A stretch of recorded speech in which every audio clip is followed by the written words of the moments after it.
This is the first installment of Fourth and Goal with Nate, Keiper, and Tobin. I am Keiper. And I am Tobin. We're going to be coming to you, hopefully, on a weekly basis. We're going to do this little show. Just two guys who really like talking about football. This is really going to be the focus of this show. First things first, I need to give credit where credit is due. The logo that you're currently looking at, made by John Cutlip, I'll be sure to, reference him as much as I can, try to give as much, props to him that I can. I lack all creative ability to create anything of the graphic art spectrum. I'm just not a visual person. And then the song, obviously, that you heard at the beginning, that's our good friend Corey Clemens. He will actually, sometimes he's actually going to be on the show with us, talking to us about a lot of things. So you'll get to hear from him. Actually, he's the one that made the little song for us. Also, I'm also not a music person, as you aren't. Well, no, I'm not. We're good at what we're good at, and that's about it. And that's really just talking about sports. Our favorite being the NFL. We're sort of gonna focus on that, especially now. That's the real hot topic. I mean, there's no basketball going on. Major League Baseball is in the postseason. I'm more of a baseball expert than my good friend Tobin here is. So. I don't watch it. I'm sorry. I mean, it's understandable. I understand why people don't watch baseball. It's the same reason why people don't watch golf. Meanwhile, I watch golf. So. Well, I could see why people like golf, but baseball is literally a sport where you got 8 guys sitting there picking grass while somebody plays catch. Okay, well, not... Okay. Some of them can't pick grass because some of them are playing in sand. So you can't pick grass in sand. So I guess what you could say is that they're just brushing dirt off their pants. If they're not picking up grass, they're brushing dirt off their pants, making $100 million doing it. So I don't know if that qualifies as... Golf's more of a game, I guess. Golf actually takes skill and strategy, and you know what? The people playing are always doing something. Yeah, well, they're either hitting a ball or they're walking. Yeah. I mean, that's the one thing that you realize. I mean, when I go golfing, I mean, I sit my ass in a cart and I drive around. So these lazy. Exactly. These guys, they're actually,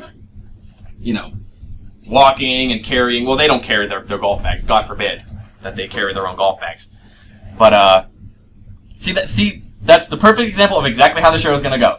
Basically, we're going to bring one thing up, and it's going to snowball into something, hopefully, that's really entertaining. Hopefully, you guys really enjoy it. We're going to start things off, obviously, like I said, with the NFL. And here's the first thing you guys are all going to want to know. I am a diehard Steeler fan, and my friend Tobin here is a Chiefs fan. Now, currently, the NFL, the way it sits right now, we are going into Week 6. The Steelers, who were on bye last week, going up against the Jets on the road. The Chiefs are... They are going to be hosting Oakland this They're week. hosting Oakland. Oakland obviously just came off their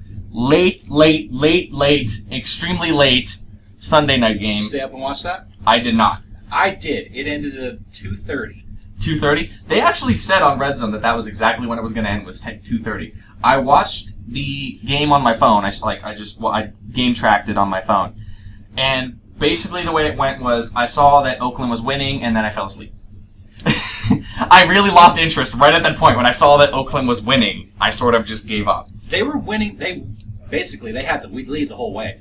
But the way it wound up working out, fourth quarter was great. The fourth quarter was great. It's too bad it started at 150. Yeah. Phillip Rivers, he threw for, 411 yards, though? Yeah, only Manning and Romo outthrew him last week. That's actually been like a common trend that I've seen, is that Phillip Rivers has been... Last week it was him, Breeze, and Manning, I'm pretty sure, who were the top 3 passers. Maybe not last week, the week before. Yeah. It was him, Breeze, and Manning. And, I mean, I'm not trying to say that Phillip Rivers is making up for how awful he was last year, but, I mean, it's interesting, the fact that he's almost like a leading passer this year. I personally think that Phillip Rivers was tanking the past couple of years to get Norv out.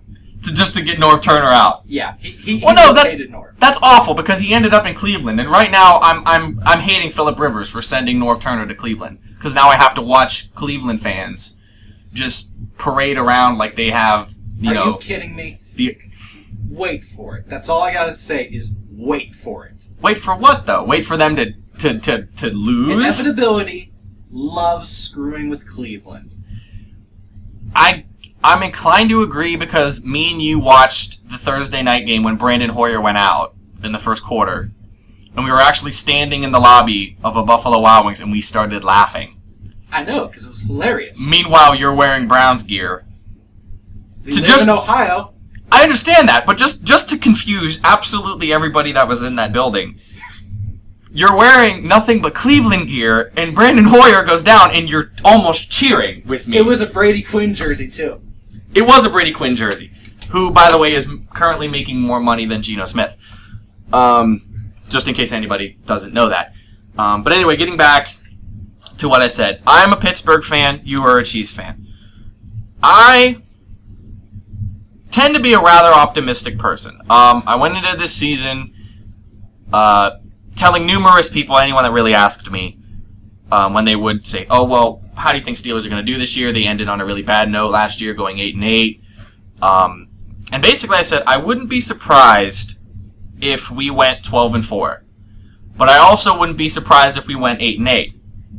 Now I said there wasn't a win on the schedule. Now, you going into the season, I asked you what you thought the Steelers were going to do, and you said the Steelers, yeah. And I remember the quote exactly. You said that we were going to lose to the bad teams. A bunch of our players were going to get injured. We were going to go 8-8, and we were going to win the division. Yep. I've quoted you on that, and I will quote you on that until the end of the season. Now, right now, my team is sitting at 0-4. And I'm not trying to say anything bad about the other teams in this division. Well, I guess I am. I'm not purposely trying to say that. I'm not trying to be biased, I guess is what I'm trying to say. But I truly believe that with the way that these three teams have played in the games that they've won and also in the games that they've lost, that it's anybody's division. And maybe that just applies for the Bengals and the Ravens and the Browns, and maybe that doesn't include us at all, but I'm inclined to think that that does include us. So that being said, I have a very optimistic view on my team. You are a Chiefs fan, and they are currently sitting at 5-0, tied with who is arguably the best team in football by most people's opinion, the Denver Broncos. And what is your opinion on the Chiefs? Well, like I said last 5 minutes ago when you thrown it to me, I actually thought you were going to talk about KC there. I didn't think they were going to win the game on the schedule. Like Jacksonville week 1, I thought that they were going to lose and lose badly. The thing of it is, it's that I could, realistically, KC could go 5-11, and I would not be surprised. 5-11. So okay. Because last week you told me they were going to go 4-12. That they were going to lose to Tennessee. Even after I told you, with no Jake Locker and Ryan Fitzpatrick leading the Bills, that I didn't think Tennessee could beat Titans. I'm sorry. The Titans. He torched KC with the Bills. He did. With the Bills, yes. Fitzpatrick. But you guys, and we've talked about it before, KC seemingly does not play the Bills well. No. Even through coaching changes, even through like drastic changes in the organization, it just, the Chiefs have had a history of just doing awful against the Bills. I think the K-gun actually was what was Montana's last game against Jim Kelly. Yeah, he was playing for KC in the I want to say 93 AFC Championship game. Mm-hmm. Winner goes to play Dallas. Buffalo wins and gets their ass kicked. Oh well, Buffalo, got their ass kicked 4 years in a row. So I'm fairly certain that at some point during that span. Yeah, but Dallas did a better job of it. Washington and the Giants were close. Well, yeah, I mean, it just seemed like that time span was just. I mean, you almost could after like the third time that the Bills sort of just coasted through the AFC and then they got just utterly dismantled by the NFC in the Super Bowl. You kind of just accepted it as, the Bills are the best team in the AFC, but they're... Listen, the second best team in the AFC through that span was KC, and they had Joe Montana on his last legs and Marcus Allen on his last legs. That was the rest of the AFC. I mean, Houston was only winning because nobody wanted to play in the Astrodome, and Warren Moon was just lighting it up. Mm-hmm. And let's see, I think even Pittsburgh was rebounding then because I remember them being in the '93 playoffs. It was actually, I think, counted as the Chiefs' last win in the playoffs was against the Steelers. And in '93. Yeah. Yeah, that was. I think that was. I mean, yeah, because I can't remember. I mean, I know the last time when they went to the playoffs, it was 2010. Was 2010. Matt Castle. They went 10-6, but they got utterly just bounced by Baltimore. And then Todd Haley was like, they were running up the score. Well, yeah, you couldn't stop them. See, that's another thing that I don't think people understand is running up the score in the NFL. I don't necessarily think that's a bad thing in the NFL. In college, you expect it because in college football, you get these cupcake teams that go up against Alabama and Oregon and teams, even teams that are average this year, like Texas is very average this year. And you get these 66-10 games. But in the NFL, it seems almost like a taboo to run up the score on a team. Like the game I think too is the game 2 years ago, the Saints versus the Colts. Peyton Manning was out. And I actually have that's an appropriate response. Ooh, I actually have the picture on my phone of the final score, which I believe was 62-10. Yeah, I think it was 62-10. And honestly, I thought that was great. I thought that was an entertaining game to watch. Maybe not even because I really didn't like the Colts. I still don't like the Colts, and I do consider myself to be a Saint fan. I do like the Saints. I liked that game because Lance Moore was on my fantasy team. Okay, well, Lance Moore, I don't really care for Lance Moore because Lance Moore was the guy that broke Drew Brees' consecutive touchdown record. Well, with the drop in the end zone against Atlanta on Thursday night. At the time, he was catching touchdowns. At the time, he was catching touchdowns. He's still catching touchdowns. And plus, Brady just lost it last Sunday. Nobody's catching Brees anytime soon. No one is catching. Well, I mean, who's the closest? I mean, you'd have to assume that Peyton Manning is the closest. I think no, he's not. Because I think his record is 38, I believe, 32 or 38. Really? Yeah, they said it during the game, during the Dallas game, which was another amazing game. And by the way, it was 62-10. I was right. I just looked it up. It was 62-10. But anyway, they actually mentioned it during the Denver-Dallas game, which was a game that I want to talk about. We'll get there. Yeah, we'll get there. They talked. I think it was, like I said, I think it was in the 30s because I thought I was originally under the assumption that it had to be Aaron Rodgers. But then I remembered that 2 years ago, when they went 15-1, he didn't play in the last game, and that disqualifies you. That resets your streak because it's consecutive games. Then wouldn't that mean that the Colts season where Manning was out with the neck injury, wouldn't that count? No, because he didn't play consecutive games.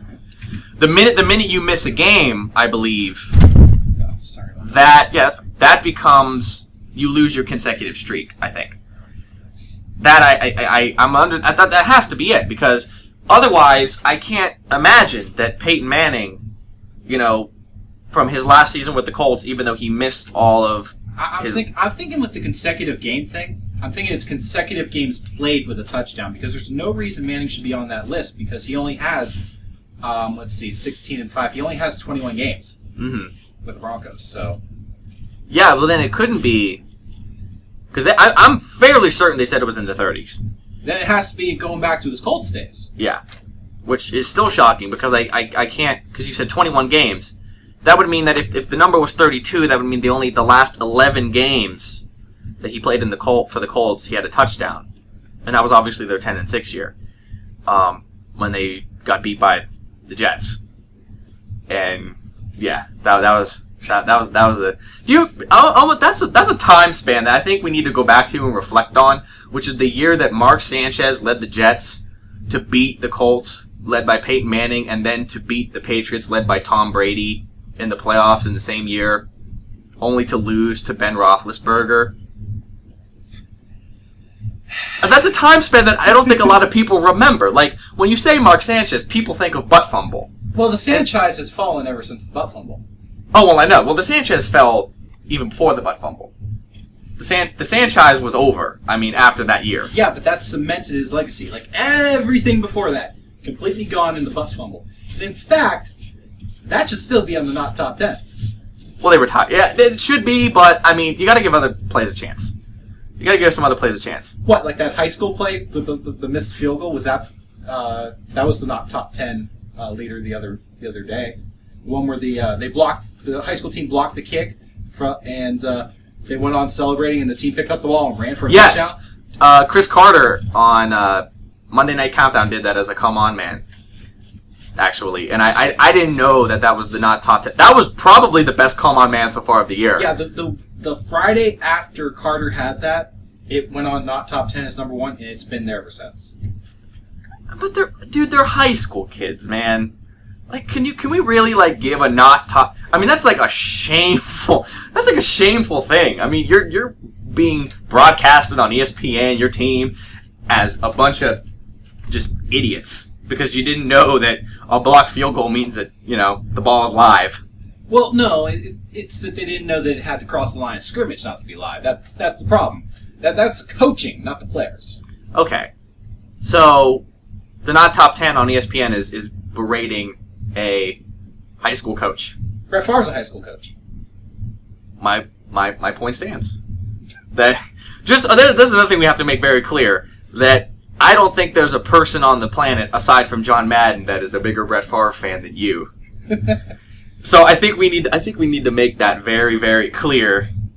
That your first of all, your fantasy team is in Favre we trust. Yep. So I think that drives the point home. Now my username for NFL.com that I created just for this is Favre did nothing wrong. Obviously, the nude pictures thing.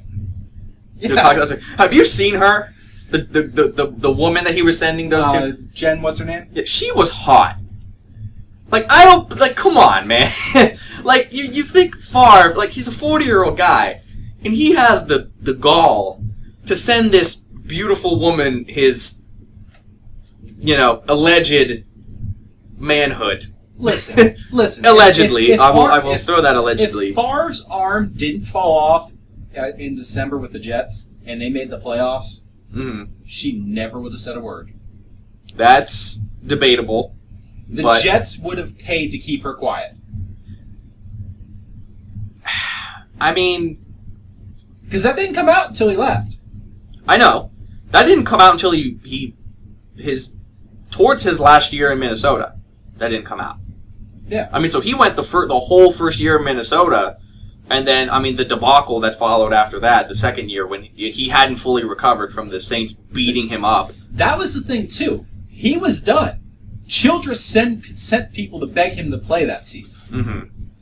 He was done going into 2010. They begged him to come back. And then they got what they deserved, which was... So I don't put that season on Favre. I put that on Childress having nothing else. That he was willing to walk away, and he was ready to walk away, but the team just wouldn't. When you send, what was it, Jared Allen and Adrian Peterson to your front door begging you to come play another season, you're not going to really say no. Well, you could say no, but Jared Allen could just eat you under the Jared Allen would have if he said no, he would have hogtied Brett, put him in the plane in wherever the hell Mississippi's airport is, and flew him back to Minneapolis. I don't think Mississippi has an airport. Well, Pretty sure. I don't know about that. Have you seen Mississippi? I don't think Mississippi could afford an airport.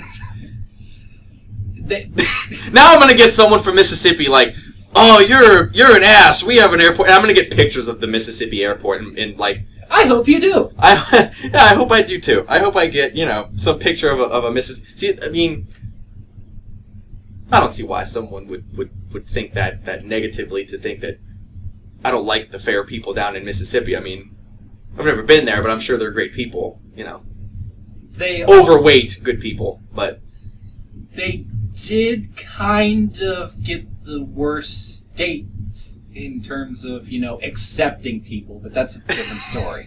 Yeah, that's a different topic for a different day. But back on the main topic we were getting to is Kansas City, which was well over 10 minutes ago, but I'm back on topic. They haven't played or beaten anyone of any merit yet, and they won't until they lose to Denver.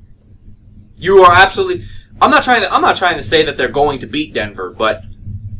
And like I said beforehand, we're going to get to this Dallas-Denver game, which was the big game last week. A lot of people are pegging Kansas City as the only team that could beat Denver.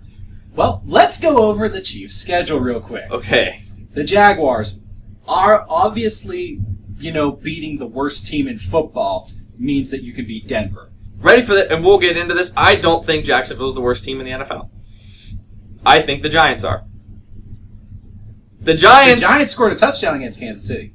The Giants did score a touchdown against Kansas City, but the Giants combined for, 10 points in 2 games. I mean, Jacksonville scores points sometimes. Yeah, all those garbage time touchdowns. They're still touchdowns. I mean, at some point in these Giants games, there is garbage time, and the Giants still can't score. I think, what was it? Other than last week against St. Louis, who's also equally bad, I think Jaguars have scored 2, 0, 3, and 3 as their first half points. Yeah, I think 2, 0, 3, and 3. I think that is it. But I mean, I just don't know. I watched Jacksonville play. Oh, and another thing, Jags are getting 4 touchdowns this weekend. You gonna take them? They're getting 4 touchdowns. Yeah, line is 28. Am I taking them? Mind you, this is the record. The only other team that's had a line this high is the Steelers against the 76 Bucks. Well, that makes sense. I mean, it's the 70 Steelers against the 70 Bucks. Honestly, I think with 28, I would probably take the Jags with 28. And the only reason why is because I think by halftime, Denver will be up by 28. And then, Brock Osweiler will come in, and Jacksonville may score a touchdown. You trust the Jaguars to mind you, the Broncos are averaging 45. So you're trusting the Jaguars, to get 3 touchdowns. I'm trusting the Jaguars to. You said they're averaging 45 points. Yeah. That would mean that the Jaguars would have to score 17. I think that if the Giants can score points in actually what started out as a competitive game, I mean, the first half of that Giants-Denver game was competitive. Well, they always are, because it's the Manning Bowl. Exactly. If the Giants can score points on Denver when it does matter, I think the Jaguars can score points on Denver when it doesn't matter. Maybe not 17. Maybe Denver doesn't score 45 for the reason that I stated before, that they just start blowing them out real early and they bench Peyton Manning after he throws 5 touchdowns. Or maybe Sean Moreno rushes in for 2 and he only gets 3. But I think after a while John Fox is just going to, I don't want to do this to the Jaguars. And maybe, he pulls some guys, maybe, Because he was perfectly, content with his lead against the Eagles. That's why they had 52 against them 2 weeks ago. Okay, well, the thing about the Eagles is that Peyton Manning needed to send Chip Kelly a message in that game, in that you're not going to revolutionize the NFL. Speaking of which, that's another team. Get back to your point on the Broncos real quick. That's another team the Chiefs beat, the Philadelphia Eagles. And why did they beat the Eagles? Because they couldn't take advantage of the fact that the Chiefs couldn't stop the run. They had 200 yards rushing against the Chiefs, and they couldn't win because Michael Vick couldn't stop turning the ball over. Now, is that a product of the Chiefs being bad on defense, or is that the Eagles on offense? Because the Eagles have rushed for that many yards, or close to 100 yards or more, on almost every single team they've played. So, is it the Chiefs, or is it just the Eagles being a very, very good running team? No, it was more a product of, because, it was a product of them actually double covering Deshaun Jackson. Okay. They were trying so hard to keep Deshaun out. He still got a couple big catches. Yes, he did. Well, it's Deshaun. I mean, he could outrun double coverage, honestly. Yeah, and so they didn't have 8 in the box to stop Shady. So no, they didn't. Which I think they should have. But you're not just putting 8 in the box to stop Shady. You're putting 8 in the box to stop Vic and Shady. So, but getting to your point about the whole 5-0 thing that they haven't beaten anybody. You look at all 3 of the 5-0 teams. New Orleans is the only one that's beaten good teams. Honestly. I mean, Denver, who's Denver beaten? Denver's beaten, Oakland.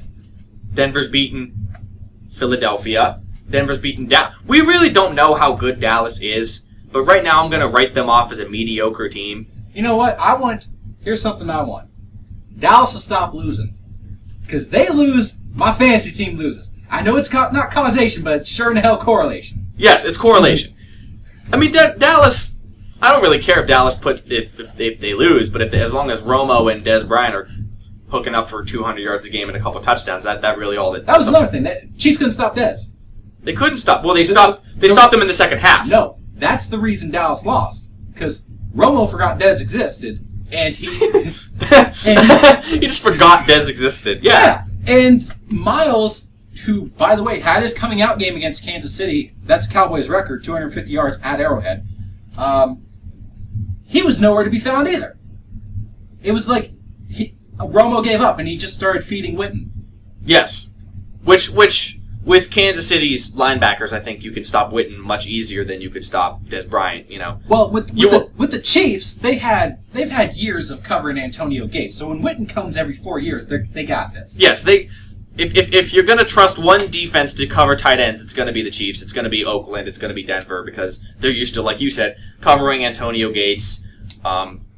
You want to go back even further, they're covering Shannon Sharp, obviously. Now that's going years and years back, and obviously these guys aren't the same team, but the AFC West, for some reason, has a history of great tight ends. And in between that, Chiefs have their own great tight end. Tony Gonzalez, yes. And now they can't find one.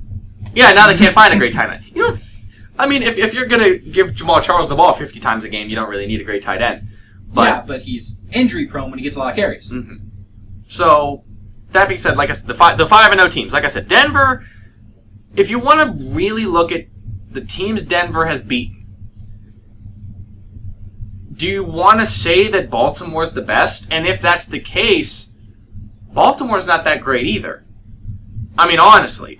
Baltimore, I understand they're the Super Bowl champs, and I understand that this is going to sound really, really biased coming from a Steelers fan, but no team in that division looks that dominant.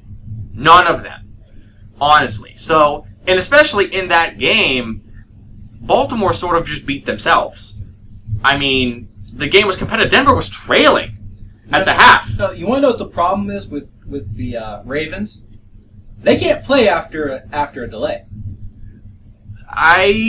Okay. I'm just going back-to-back games where there's a delay and then Baltimore falls apart. Well, they didn't fall apart. They won the Super Bowl. No, so are you kidding me? They were winning that game. If Kaepernick could hit his receiver on 4th down, it's Niners Super Bowl. They had to hold on.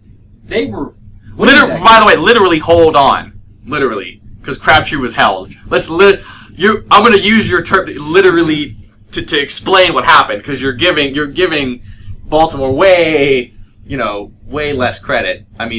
Michael Crabtree was held on that last play, but that's subjective. That's here nor there. Do you know how many games teams have won because of flag wasn't called? Mm-hmm. It don't matter. Just because it's the Super Bowl doesn't mean anything. Yeah, but the 5-0 teams, like I said, New Orleans. I understand New Orleans.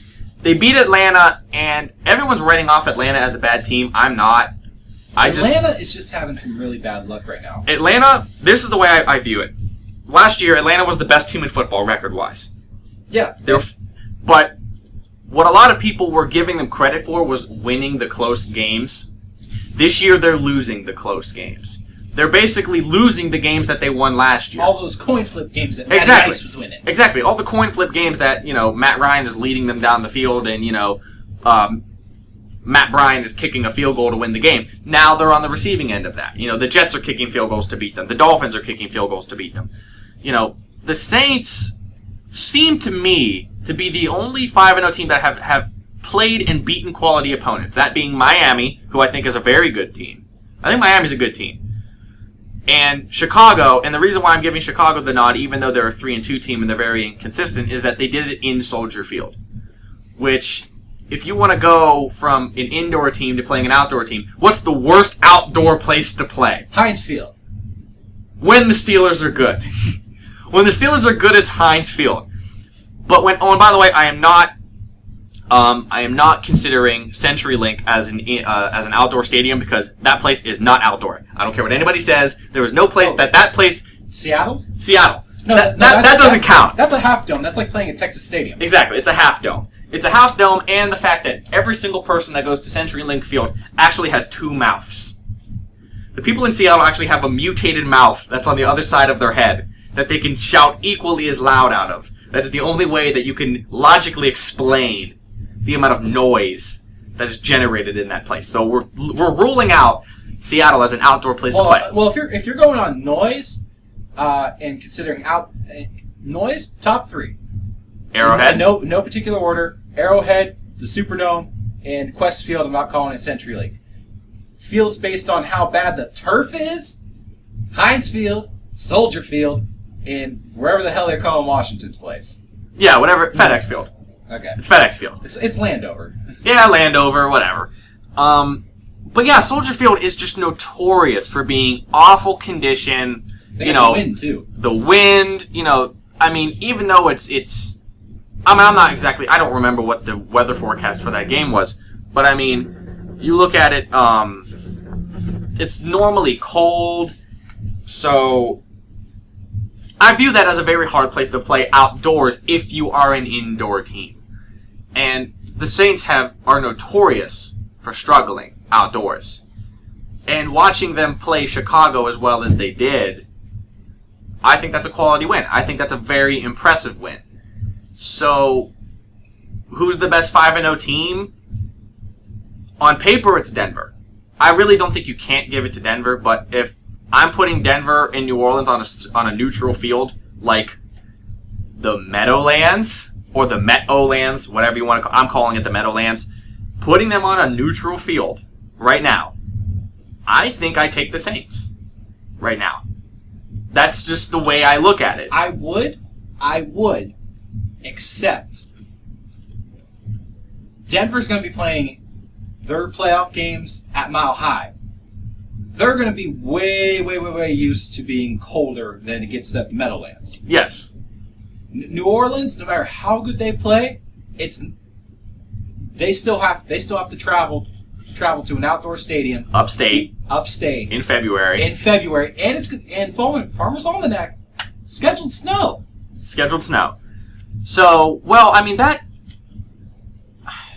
snow hurts any quarterback. I don't care who you are. Snow and cold weather hurts any quarterback. And to say that Denver's going to be more used to it, I will give you that. But to say that it's not going to affect them is different. To say that the weather's not going to affect that game. Oh, no. I didn't say it wasn't going to affect that game. I'd say that Denver would have 6 straight weeks of practicing in it. Yes. 6 straight weeks practicing, as well as, numerous home games, like you said, in which it's going to be, bad weather. I understand that. It's Mile High. The atmosphere really, I don't think that really plays a role in it. Maybe that just ups your stamina. I guess maybe you're more, atmosphere? Are you talking about Mile High's altitude? Altitude, yeah. No. That's the opposite effect. Less oxygen, less stamina. Well, no, what I'm saying is if you play in an area that is higher altitude and you're used to it, and if you go closer to sea level, it seems like those players have more stamina than other players because they're used to playing in thinner air. There's that, except for that's training camp that's an advantage. In September, if Denver gets 2 straight home games to start off September, that's when that advantage comes in. The rest of the season, they're back on an equal playing field because 8 weeks out of the year, they're at regular level. They're on the road. Yeah. And that's another thing. New Orleans is below sea level. Yes. They'd have to go up. So they're automatically playing in thinner air no matter where they go. That is true. Maybe that makes that win at Chicago even more impressive. I mean, they went all the way up, north. I mean, not all the way up north. I mean, I guess you would consider, Minnesota all the way up north. I would like to insert a Tom Jackson quote. Okay, I know the Tom Jackson quote, okay? When he was playing for Denver and they were losing, no one complained about the altitude. But the minute Denver started winning, teams started saying that they couldn't breathe and that it was unfair and that he didn't want to hear it. Well, science. I'm sorry, Tom Jackson. It's science. Okay, obviously teams aren't going to complain about the altitude when they're beating you. That's obvious. I mean, even if it is hurting them. There's oxygen tanks on every single sideline. Yes, there are. In the domes. So it's a factor everywhere that players get out of breath. Yes. I mean, James Harrison got out of breath on the interception return, when they were playing Arizona. So, doesn't matter. You get out of breath sometimes. So now I do want to talk about the Dallas-Denver game because another thing that I think a lot of people need to make very clear is that you and I both, on the one thing that we both agree on, and this is going to be a topic numerous times, is that our opinion on when we first started really realizing that we both had interests in football that exceeded some other people's that we really talked about, other people that we knew, who was the greatest quarterback of all time. And we were under the assumption, both of us, at least I was, that it was Joe Montana. For reasons, I mean, you can argue the reasons. The Super Bowl wins, the fact that he was extremely clutch, the fact that everything that you would attribute to Joe Montana, and he is pegged as the greatest of all time. You remember NFL Network did a show a couple years ago, the 100 greatest players of all time, Joe Montana being the highest ranking quarterback. Yep. Now, the flip side to that is he was throwing the ball to the greatest player of all time. So how much credit do you give to Joe Montana? That's the one thing that Jerry was. To be fair, Jerry wasn't there all the time. Oh, he wasn't there all the time. I agreed. So, obviously, me and you started talking about that. We actually came to the conclusion that I had no part in this. It was an individual study that you did, that you took upon yourself. To preface this, I hate Tom Brady. Yes. He absolutely hates Tom Brady. Now, meanwhile, I love Tom Brady. I think Tom Brady's possibly my favorite quarterback. Aside from, obviously, my own being Ben Roethlisberger. That's a requirement, I think. I like Tom Brady. I've liked him. My computer desktop was his knee getting blown out, by the way. Yes. For anyone, send your hate mail to me. I don't care. Yes. You can send your hate mail to him if you're hating the fact... Because I'm about to get a whole lot of hate mail, trust me, with what I'm about to say. You took it upon yourself to do the stat side of it. The side that I think a lot of people give certain players of certain names we will bring up. The stat side of the argument being not necessarily including wins, because people don't always attribute the wins to the quarterback. Super Bowl titles are debatable. I think that they're really like a tiebreaker type of thing, really. I don't think you want to base your whole decision Brad off of Johnson can win a Super Bowl, anybody can. Exactly. If Trent Dilfer can win a Super Bowl, anybody can win a Super Bowl. I look at them as more like a tiebreaker thing. But you compared how many quarterbacks? In the original list, anybody who was in the top 10 of any quarterback significant category was on the list. And that what you said, it was 72. It was 72. 72 quarterbacks. So you took 72 quarterbacks, and you took how many categories? There was statistical categories. I should make that clear. Let's see. I want to say about 15. 15 categories. Okay. And then you just went through the history books and you found out where everybody ranked on those lists, correct? Yep. Who was the highest, average-wise? Who placed the highest on every single one of those lists? Tom Brady. Okay. Now, his average position, I remember you telling me, his average position was 30th on the list. Now, that sounds really ridiculous because we're giving... It sounds ridiculous because I'm saying that it seems like he placed 30th on every single list. What I mean by that is that out of those 15 categories, he averaged a position of 30th, and that was the best out of everybody. Now, mind you, this is including the interceptions category, which a lot of those great players are going to be down on. Yes. And I put it in inverse order. So, like Brett Favre being number 1, he got he got the highest rank on that one.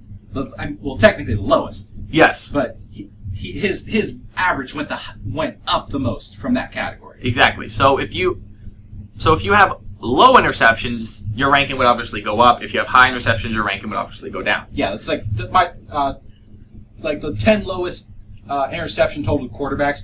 They made up like the bottom 10 of the list. Like 63 to 72 was the quarterbacks that were the top 10 and fewest interceptions that qualified. Yes. So that's basically what I'm saying how it went. It went inversely to where they are. So Brady was like, I want to say 110 on the interception list. Mm-hmm. So and the reason why I bring that up is because that's the argument that I think a lot of people take is that you need to use individual statistics to judge these guys. When we did that, or when you did that, Brady came out on top. The next guy down, like I said, Brady averaged a position of 30. The next guy down was Joe Montana, but he averaged 34. So you're talking 3 percentage points, or 4 percentage points of a difference. That doesn't seem like a lot, but with 72 guys, that is a lot. Because you're taking 15 categories and making basically making 15 lists of 72 names. Yeah. So 4 percentage points seems like that could eclipse 5 or 6 guys. 5 or 6 total players. The reason why I bring this up is because I hate Peyton Manning. I will make that very clear to everyone that is listening. As much as just how Tobin here came out and said that he hates Tom Brady, I hate Peyton Manning. Not as a person. I want to make that very clear. I'm sure he's a very loving, kind individual. But the reason why I don't like him is because he is assumed to be the greatest of all time. Whereas I see him as... He's third, by the way. Third. Yes, he's third. His average is 35. His average was 35. So, technically, when you want to look at our list, Brady comes in first, Montana comes in second. Montana was the one at 34. And Peyton comes in at third. It's not far off. But I look at that, and I still don't want to give him third. And the reason why is because I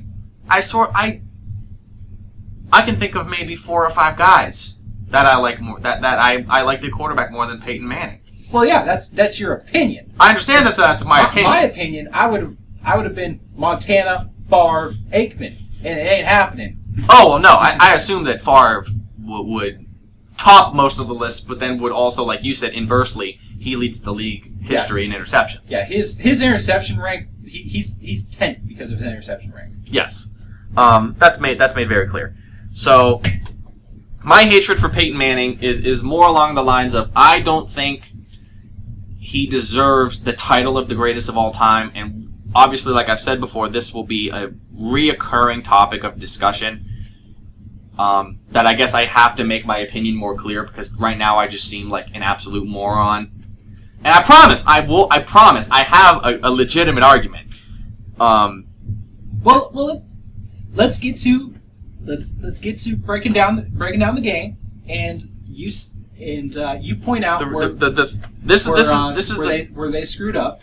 Where Manning does not prove himself this week. I'm not going to say he didn't prove himself. What he proved to me is that he's capable of running an offense that consists of he walks up to the line of scrimmage and he looks at the defense and calls an audible, which I want to say 20 out of the 32 starting quarterbacks in the NFL can do, and runs a drag route to a receiver over and over again. To those of you that don't know what a drag route is, it's basically when the wide receiver kind of just comes off the line of scrimmage and runs along the line of scrimmage. I mean, that's about it. I mean, slant routes, drag routes, and, deep post routes. That's kind of what Denver runs. And I'm not trying to... I understand he still has to make the throws. He still has to, read the coverages. I understand that. But that's all Denver does. And I understand it's seemingly impossible to stop. Until, seemingly, this game against Dallas. Because what Dallas started doing towards the end of the third and into the fourth quarter... They stopped them 3 times. They stopped them 3 times. And the moments when they were stopping them were the moments when the corners realized, hey, Wes Welker can't run a drag route if I play press man coverage on him off the line of scrimmage. Hey, Demaryius Thomas can't run a post route if I run tight press man-to-man coverage on him. So what did Peyton Manning start doing? He started handing the ball off to Noshawn Moreno. Now, granted, Noshawn Moreno had a good game, but Dallas, it seemed like Denver's momentum was altered. They looked different.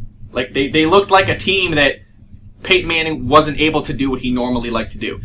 Then he tries to throw a deep ball and is picked off. And this deep ball is drastically underthrown. Drastically underthrown. I don't even know why he threw it. Drastically underthrown. And it's picked off. His first pick of the year. Morris Claiborne.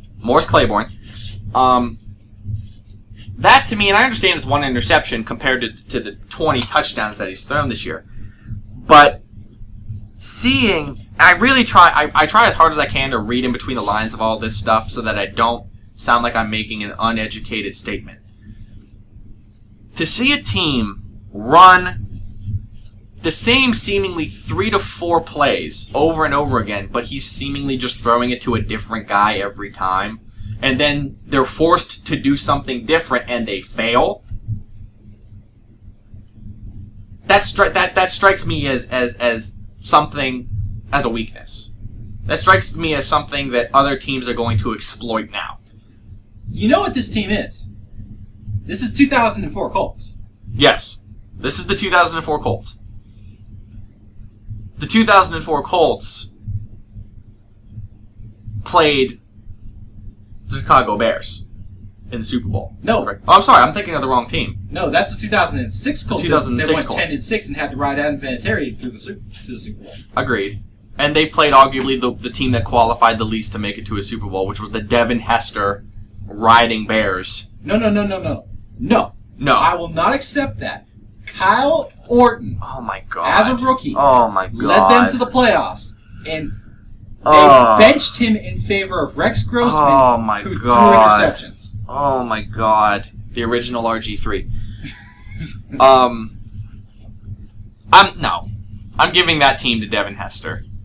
That Chicago Bears team rode Devin Hester, and so to clarify my mistake, the 2004 Colts, they lost to New England. They did.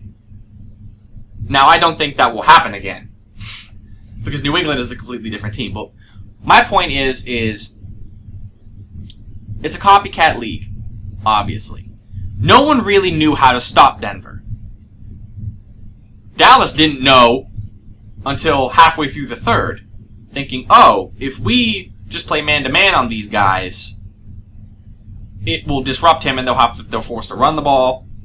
He's forced to, maybe run a bit more with Julius Thomas, who, is not the fastest guy in the world, but he is a pretty good tight end. But it disrupted them. And honestly, if you watch that game, Tony Romo played the game of his life. If Tony Romo doesn't revert back to being Tony Romo in that game and that last fourth quarter drive, because this whole beginning of the season, these first 4 games he's played, he's been Eli Manning-esque Whereas Eli Manning has been Tony Romo-esque. Oh, come on. Romo would have threw more than one touchdown. In fact, he did throw more than one touchdown against Kansas City. He did. But you can't argue the fact that... Plus, it's September. I understand it's September. Romo's good in September. And normally so is Eli. So you can't say that Eli's being Romo. I would say that Phillip Rivers and Eli traded places. That's more likely. Okay, Phillip Rivers and Eli maybe have traded places. So basically what you're saying is this is the what we reached was the apex of the Romo coaster. And now starting with this interception, it will be the downward spiral down into November, in which he will then ascend again and then descend in December. Yes, but after Washington. After Washington, yes. That's a viable possibility. But my point is that if Romo just plays that last drive like he had played the whole game, Denver's not a 5-0 team. The problem was that game was lost by Tony Romo. It was not won by Peyton Manning. The problem is he never saw the check down for Murray. And the guy that picked off the ball, he was spying Murray. So he didn't see that guy either. That's why he threw that interception, because his vision was being blocked, and he didn't see the guy who was covering Murray that wound up jumping in front of Escobar. Yes. So I'm not trying to take away a win from Denver. A win is a win. But my point is, and the reason why I wanted to talk about this game was because if you watch that game and you can comfortably say that Denver is still unbeatable, I think you're delusional. You know, I think if you watch that whole game and you say to yourself, "There's no way this team is losing," I think you are delusional. If Cowboys let Noshawn Marino into a touchdown that third and 1 at the 2, I say that Dallas walks down the field, scores another touchdown, and goes to overtime. And then obviously in the scenario that game was in, whoever gets the ball first in overtime is winning that game. Yeah. So a coin toss is determining that. That's another thing. If your defense gives up 48 points, 51 points because of the field goal. Yes. It's not your fault you lost when you also score 40 points. Well, it was 48. Well, people are pointing at Romo to lose that game. People are pointing at Romo simply because he had torched them for 500 yards and then threw an interception. Romo he's the blame magnet. The GOAT. Yeah. He's a blame magnet. Can someone please make a picture of Tony? I want Tony Romo's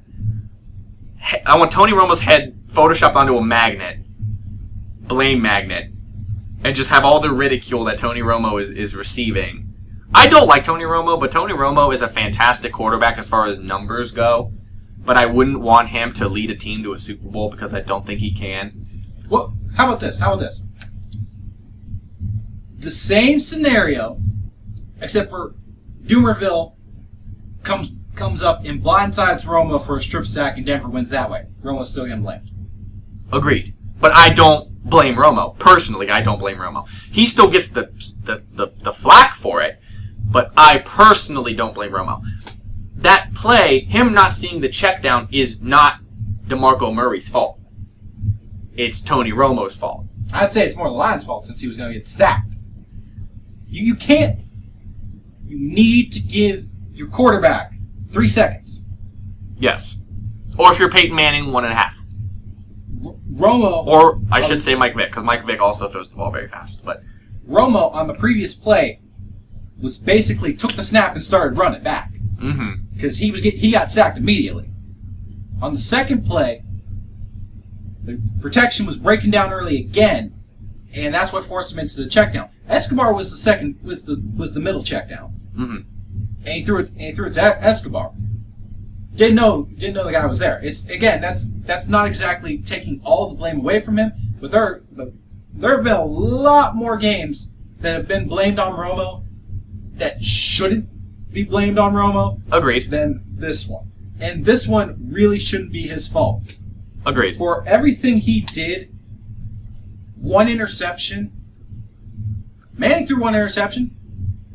Are you going to blame Peyton if Dallas went down the field and ran the clock out on Denver? No, you would say Denver's defense couldn't stop anybody, and they can't. They can't. So that was all. That was all the point I wanted to make. The point I wanted to make is that people still believe that Denver is unbeatable and that they're a juggernaut. And I think that game, even though they won, proves that this team is beatable and seemingly beatable by a very simple prospect of just playing good, decent man-to-man coverage. And then what do you have to worry about? Stopping Noshawn Moreno? I don't know if anyone really saw it. Noshawn Moreno can run against a 5-man defensive front. Noshawn Moreno can run against a 5-man front, but can he run against a 7 or 8-man front? That's not going to happen because, they're going to be 4 wide constantly and 3 wide constantly in a tight end, Julius Thomas. I'm counting him as a 4th wide receiver. You're counting him as a 4th wide receiver? He's Dallas Clark. He's not as good as Dallas Clark, but he's Dallas Clark. All right. Well, we'll have to see. We are way, way, way, way over what I wanted to do this with, but every single week I want to try to end it with this. We purposely do these shows on Wednesday nights to put them up on Thursday mornings. The reason why I do it is because every single week I want us to end with game picks. All right? With the spread or without the spread? This is going without spread. I don't want to make up a fake scenario of people getting points. I want to go straight. Who wins this game? Now, I don't want to hear some bull crap that the Jags are getting 28 points. All right? I don't want to hear it because the Jags aren't getting 28 points. They're not going to score 28 points. So we're going to do this. We're going to roll through, starting with Thursday. The Giants at Chicago. Who do you have? I'm taking Chicago because the Giants will win eventually. This week is not that week. I have a hard time believing the Giants are going to go 0-6, but I think that Chicago has had 2 really bad losses in a row, and I still think Chicago could be a playoff team.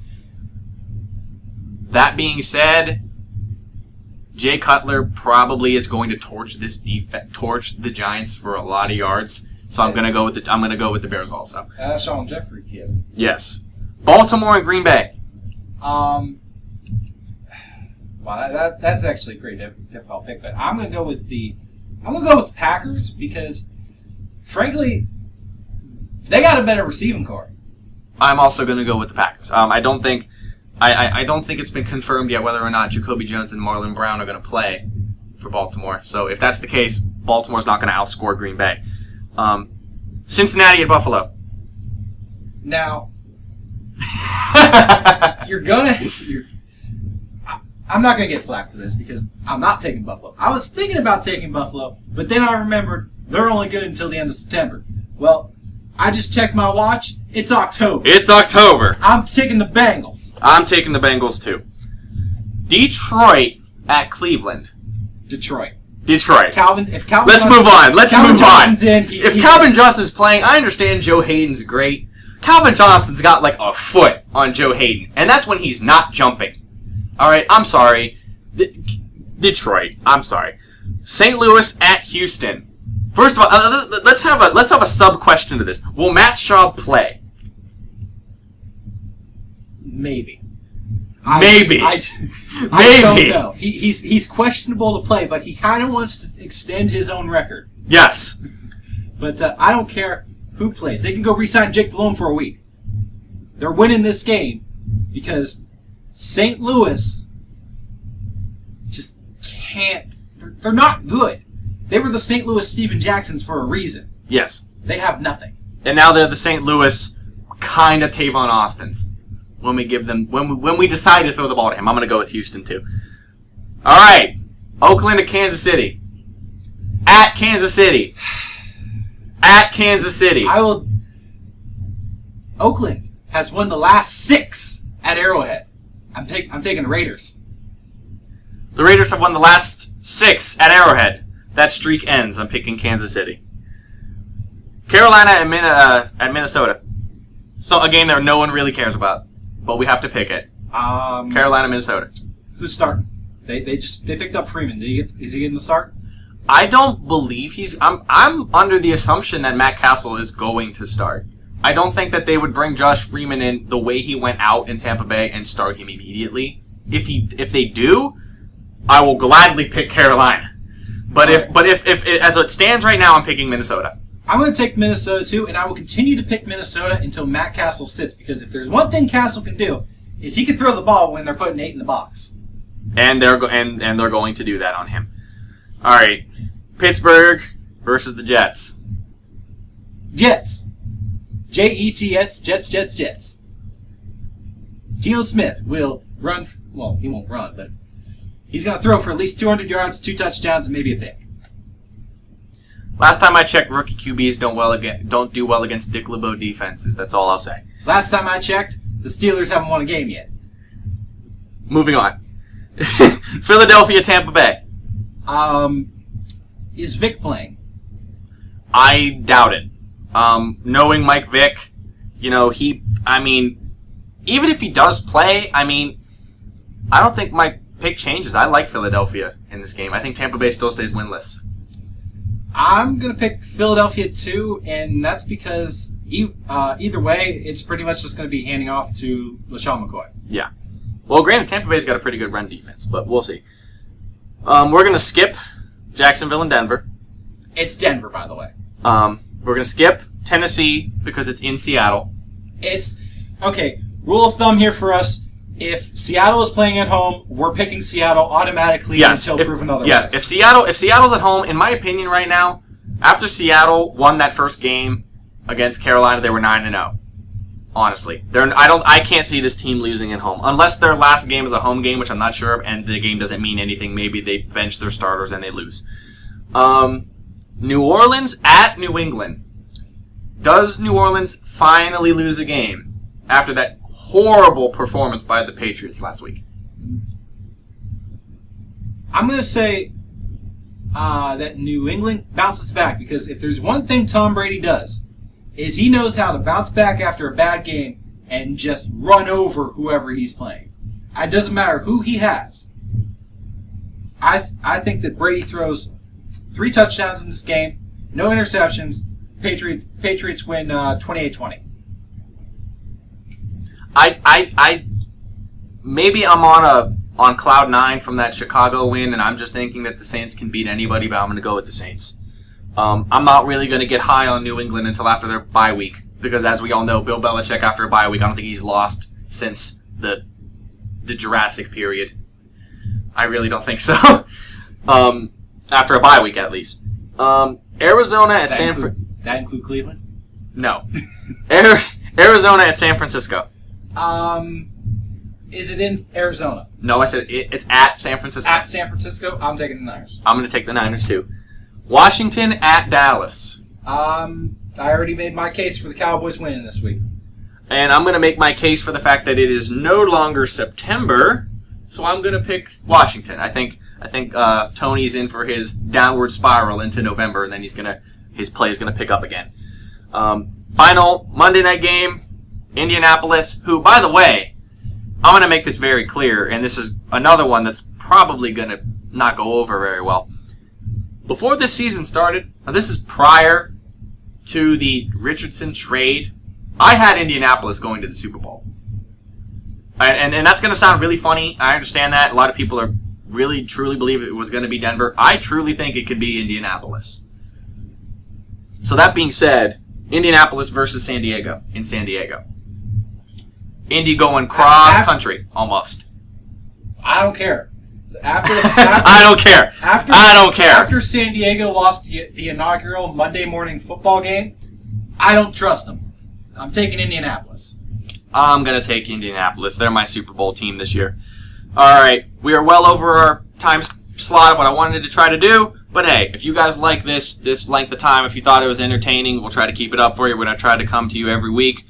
Wednesday nights, Thursday mornings, we're going to try to figure out when this stuff is going to work out best for me and him here. That's going to be it for us. My name is Keiper. My name is Tobin. And we'll see you next week.